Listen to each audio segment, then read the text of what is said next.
ఆకాశవాణి ప్రాంతీయ వార్తలు చదువుతున్నది ఎస్ మణి. ముఖ్యాంశాలు. ఇంటర్ పరీక్షా ఫలితాలను విద్యాశాఖ మంత్రి నారా లోకేష్ ఈరోజు విడుదల చేశారు. మున్సిపల్ కమిషనర్లు ఉదయం నుంచే క్షేత్రస్థాయి పర్యటనలు ఖచ్చితంగా చేయాలని పురపాలక శాఖ మంత్రి పి. నారాయణ ఆదేశించారు. ప్రధానమంత్రి సూర్యఘర్ యోజన పథకాన్ని సద్వినియోగం చేసుకోవాలని రాష్ట దేవాదాయ శాఖ మంత్రి ఆనం రామనారాయణ రెడ్డి పిలుపునిచ్చారు. దేశం వికసిత్ భారత్గా మారాలంటే ప్రజల సహకారం అవసరమని పూర్వ ఉపరాష్టపతి ముప్పవరపు వెంకయ్యనాయుడు తెలిపారు. ఈరోజు అంతర్జాతీయ వ్యోమగాముల దినోత్సవాన్ని జరుపుకుంటున్నాం. ఇక వార్తల్లోని వివరాలు. ఇంటర్ పరీక్షా ఫలితాలను విద్యాశాఖ మంత్రి నారా లోకేష్ సామాజిక మాధ్యమం ఎక్స్ వేదికగా ఈరోజు విడుదల చేశారు. ఈ ఏడాది ఇంటర్ ఫలితాలలో గత 10 ఏళ్లలో అత్యధిక ఉత్తీర్ణతా శాతం నమోదైనట్లు చెప్పారు. మొదటి సంవత్సరంలో 70%, రెండో సంవత్సరంలో 83% ఉత్తీర్ణత నమోదైందని మంత్రి తెలిపారు. ప్రభుత్వ ఆధ్వర్యంలోని సంస్థలలో ఫలితాలు మెరుగుపడినట్లు చెప్పారు. ఈసారి ఉత్తీర్ణత సాధించలేకపోయిన విద్యార్థులు నిరాశ చెందవద్దని సూచించారు. విద్యార్థులు తమ ఫలితాలను ఆన్లైన్లో తెలుసుకునేందుకు results.ap.gov.in వెబ్సైట్లో సందర్శించాలన్నారు. అలాగే మనమిత్ర వాట్సాప్ నంబర్ 955223000009కి హాయ్ అనే సంక్షిప్త సందేశం పంపి ఫలితాలను పొందవచ్చన్నారు. మున్సిపల్ కమిషనర్లు ఉదయం 6 గంటల నుంచే ఖచ్చితంగా క్షేత్రస్థాయి పర్యటనలు చేయాలని పురపాలక శాఖ మంత్రి పి. నారాయణ ఆదేశించారు. రాష్ట్రంలోని మున్సిపల్ కమిషనర్లతో మంత్రి ఈరోజు టెలికాన్ఫరెన్స్ నిర్వహించారు. పారిశుద్ధ్యం, తాగునీటి సరఫరాపై ప్రత్యేక దృష్టి సారించాలన్నారు. డ్రైన్ల పూడికతీత పనులు వెంటనే ప్రారంభించాలని సూచించారు. మెరుగైన పారిశుద్ధ్యం కొరకు అవసరమైన యంత్రాలను కొత్తగా కొనుగోలు చేస్తున్నట్లు తెలిపారు. కంబగిరి స్వామి ఆలయాన్ని అన్ని విధాలుగా అభివృద్ది చేస్తామని రాష్ట రోడ్లు, భవనాల శాఖ మంత్రి బీసీ జనార్దన్ రెడ్డి తెలిపారు.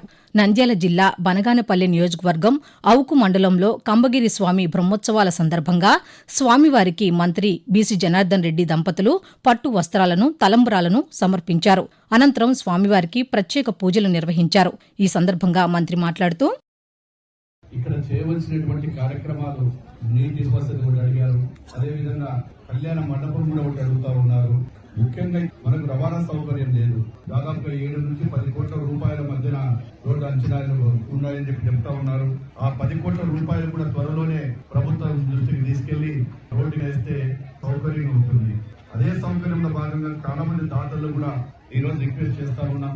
ఎవరికి చేతనైనటువంటి కొన్ని సత్రాలు కానీ ప్రజలకు సంబంధించినటువంటి కానీ చేయాలని చెప్పి కోరుకుంటా ఉన్నాను. ప్రజలకు ప్రయోజనకరంగా ఉన్న ప్రధానమంత్రి సూర్యఘర్ యోజన పథకాన్ని అందరూ సద్వినియోగం చేసుకోవాలని రాష్ట దేవాదాయ శాఖ మంత్రి ఆనం రామనారాయణ రెడ్డి పిలుపునిచ్చారు. నెల్లూరులో జరిగిన ఓ కార్యక్రమంలో మంత్రి మాట్లాడుతూ సూర్యఘర్ పథకానికి కేంద్ర రాష్ట ప్రభుత్వాలు సబ్సిడీ ఇస్తున్నట్లు చెప్పారు. బ్యాంకులు ఈ పథకానికి రుణాలు ఇస్తున్నందున పథకాన్ని ప్రజలు సద్వినియోగం చేసుకోవాలన్నారు. దేశం వికసిత్ భారత్గా మారాలంటే ప్రజల సహకారం ఖచ్చితంగా అవసరమని పూర్వ ఉపరాష్టపతి ముప్పవరపు వెంకయ్యనాయుడు తెలిపారు. తిరుపతిలోని కచ్చపి ఆడిటోరియంలో ఈరోజు జరిగిన ఒకే దేశం ఒకే ఎన్నిక సదస్సులో పాల్గొన్న ఆయన మాట్లాడుతూ స్వాతంత్ర్యం వచ్చిన తరువాత 4 సార్లు దేశంలో ఒకేసారి ఎన్నికలు జరిగాయని గుర్తు చేశారు. కేంద్ర ఎన్నికల సంఘం కూడా ఒకే ఎన్నిక విధానాన్ని సిఫార్సు చేస్తోందన్నారు. దేశంలో ఒకేసారి ఎన్నికలు జరిగితే 12,000 కోట్ల రూపాయల నిధులు ఆదా అవుతాయని పేర్కొంటూ, అన్ని వర్గాలకు చెందిన వాళ్ళు అందరూ సుఖ శాంతులతో సౌభాగ్యంగా ఉండాలి. ఆర్థిక శక్తే కాదు, వారికి అందరికి కూడా కావాల్సిన ప్రశాంతతను కూడా అందించాలి. ఆ విధంగా అందించేది వికసిత భారతం అవుతుంది. అది మనం గర్వపడేది. ఆ వికసిత భారతం కావాలంటే ప్రతి ఒక్కరూ చైతన్యవంతులుగా తమ కర్తవ్యాలు తనకు నిర్వహించాలి. ప్రజలు ధనానికి, కులానికి, మతానికి, ప్రాంతానికి ప్రాధాన్యత తగ్గించి ఓటేయాలి. సమర్థత, ప్రతిభావంతమైన పరిపాలన, సుస్థిరత, పురోగతి వీటి దిశగా అడుగులు వేసే విధంగా మనం ప్రయత్నం చేస్తే దాంట్లో మార్గం ఒకే దేశం ఒకే ఎన్నిక. ఆకాశవాణి ప్రాంతీయ వార్తలు వింటున్నారు. ఈరోజు అంతర్జాతీయ వ్యోమగాముల దినోత్సవాన్ని జరుపుకుంటున్నాం. సోవియట్ యూనియన్కు చెందిన యూరీ గగారిన్ 1961 ఏప్రిల్ 12వ తేదీన అంతరిక్షంలో ప్రయాణించిన మొదటి మానవునిగా ఘనత సాధించారు. ఆ సందర్భాన్ని పురస్కరించుకుని ప్రతి ఏటా ఏప్రిల్ 12వ తేదీన వ్యోమగామి దినోత్సవాన్ని జరుపుకుంటూ వ్యోమగాములు, అంతరిక్ష శాస్త్రవేత్తలు ప్రపంచానికి అందిస్తున్న సేవలను స్మరించుకుంటున్నాం. ప్రముఖ పర్యావరణవేత్త పద్మశ్రీ వనజీవి రామయ్య మృతికి పలువురు ప్రముఖులు సంతాపం వ్యక్తం చేశారు. వనజీవి రామయ్య మరణ వార్త విని తీవ్ర విచారానికి లోనయ్యానని ముఖ్యమంత్రి నారా చంద్రబాబు నాయుడు పేర్కొన్నారు. పర్యావరణ పరిరక్షణకు 1,00,00,000 మొక్కలు నాటిన రామయ్య కృషి స్ఫూర్తిదాయకమని సామాజిక మాధ్యమం ఎక్స్ వేదికగా వెల్లడించారు. అదేవిధంగా పర్యావరణ పరిరక్షణ కోసం 6 దశాబ్దాలుగా అలుపెరగని కృషి చేసి సుమారు 1,00,00,000 మొక్కలు నాటిన పద్మశ్రీ వనజీవి రామయ్య మరణం పట్ల ఉప ముఖ్యమంత్రి కె పవన్ కళ్యాణ్ సంతాపం వ్యక్తం చేశారు. రామయ్య ఆత్మకు శాంతి చేకూరాలని భగవంతుణ్ణి ప్రార్థిస్తున్నట్లు ఒక ప్రకటనలో తెలిపారు.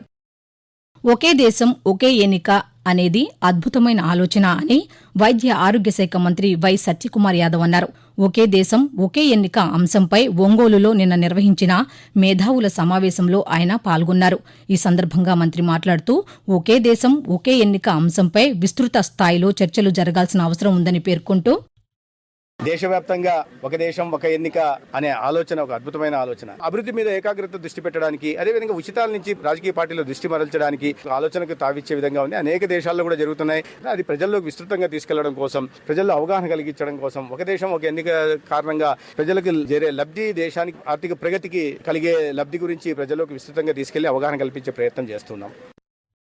పేదల ఇళ్ల నిర్మాణంలో లక్ష్యాలకు అనుగుణంగా నిర్దేశిత గడువులోగా పూర్తి చేయాలని పార్వతీపురం మన్యం జిల్లా కలెక్టర్ ఏ శ్యామ్ ప్రసాద్ ఆదేశించారు. కలెక్టర్ క్యాంపు కార్యాలయం నుంచి దృశ్య మాధ్యమ సమావేశం నిన్న నిర్వహించారు. ఈ సందర్భంగా ఆయన మాట్లాడుతూ ప్రతి మండలంలో మే నెలలోగా 1,600 గృహాలు పూర్తి చేసేలా అధికారులు ప్రణాళికలు సిద్దం చేసుకోవాలని, వారానికి 100 గృహాలు పూర్తయితే గాని అనుకున్న లక్ష్యాలను సాధించడం సాధ్యం కాదని చెప్పారు. చెత్త నుంచి సంపద తయారీ కేంద్రాలను వినియోగంలోకి తీసుకురావాలని అధికారులను ఆదేశించారు. వేసవి దృష్ట్యా జిల్లాలో ఎక్కడా తాగునీటి సమస్య లేకుండా ముందస్తు చర్యలు చేపట్టాలన్నారు. వాతావరణం. రాష్ట్రంలోని ప్రస్తుత వాతావరణ పరిస్థితులను అమరావతిలోని భారత వాతావరణ కేంద్రం అధికారి జి లక్ష్మి కొద్దిసేపటి క్రితం ఆకాశవాణి విజయవాడ కేంద్ర ప్రాంతీయ వార్తా విభాగానికి తెలియజేస్తూ ఉత్తర కోస్తా ఆంధ్రప్రదేశ్, యానాము మరియు దక్షిణ కోస్తా ఆంధ్రప్రదేశ్ ఈ రోజు మరియు రేపు తేలికపాటి నుంచి ఒక మోస్తరు వర్షాలు లేదా ఉరుములతో కూడిన జల్లులు 1 లేదా 2 చోట్ల కురిసే అవకాశం ఉన్నది. ఉరుములతో కూడిన మెరుపులు మరియు బలమైన ఈదురుగాళ్లు గంటకు 40 నుంచి 50 కిలోమీటర్ల వేగంతో వీచే అవకాశం ఉన్నది. రేపు ఉరుములతో కూడిన మెరుపులు మరియు బలమైన ఈదురుగాళ్లు గంటకు 30 నుంచి 40 కిలోమీటర్ల వేగంతో వీచే అవకాశం ఉన్నది. పోషకాహార లోపం, దీర్ఘకాలిక అనారోగ్య సమస్యలతో బాధపడుతున్న పిల్లల్ని గుర్తించి వారి ఆరోగ్యం మెరుగుపరిచేందుకు చర్యలు తీసుకుంటున్నట్లు తూర్పుగోదావరి జిల్లా కలెక్టర్ పి ప్రశాంత్ తెలిపారు. ఇందుకు చిన్నారి ఆరోగ్యం పేరిట నూతన కార్యక్రమానికి జిల్లాలో ప్రారంభించనున్నట్లు చెప్పారు.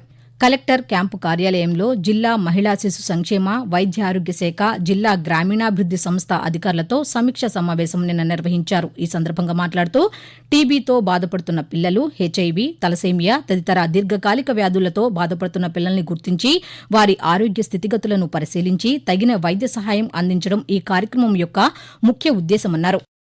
ప్రాంతీయ వార్తలు ముగించే ముందు ముఖ్యాంశాలు మరోసారి. ఇంటర్ పరీక్షా ఫలితాలను విద్యాశాఖ మంత్రి నారా లోకేష్ ఈరోజు విడుదల చేశారు. మున్సిపల్ కమిషనర్లు ఉదయం నుంచే క్షేత్రస్థాయి పర్యటనలు ఖచ్చితంగా చేయాలని పురపాలక శాఖ మంత్రి పి నారాయణ ఆదేశించారు. ప్రధానమంత్రి సూర్యఘర్ యోజన పథకాన్ని సద్వినియోగం చేసుకోవాలని రాష్ట్ర దేవాదాయ శాఖ మంత్రి ఆనం రామనారాయణ రెడ్డి పిలుపునిచ్చారు. దేశం వికసిత్ భారత్గా మారాలంటే ప్రజల సహకారం అవసరమని పూర్వ ఉపరాష్టపతి ముప్పవరపు వెంకయ్యనాయుడు తెలిపారు. ఈరోజు అంతర్జాతీయ వ్యోమగాముల దినోత్సవాన్ని జరుపుకుంటున్నాం. ఆకాశవాణి ప్రాంతీయ వార్తలు ఇంతటితో సమాప్తం. తిరిగి సాయంకాలం 6 గంటల 10 నిమిషాలకు వింటారు.